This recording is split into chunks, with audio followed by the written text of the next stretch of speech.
बिस्मिल्लाहिर्रहमानिर्रहीम। आवाज़ और तस्वीर की दुनिया के मौजूद दोस्तों, अस्सलामु अलैकुम।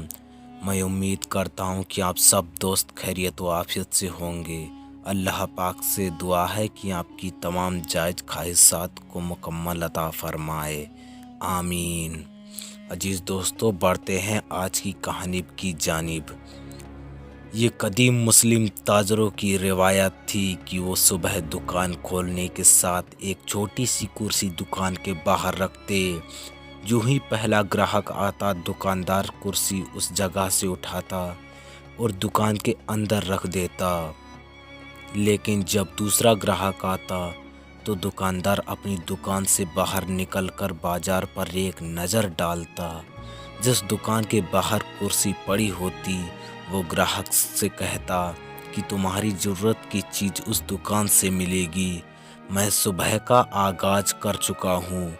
कुर्सी का दुकान के बाहर रखना इस बात की निशानदेही होती थी कि अभी तक उस दुकानदार ने आगाज़ नहीं किया। ये मुस्लिम ताजरों का अखलाक और मोहब्बत थी। नतीजतन उन पर बरकतों का नुज़ूल होता था।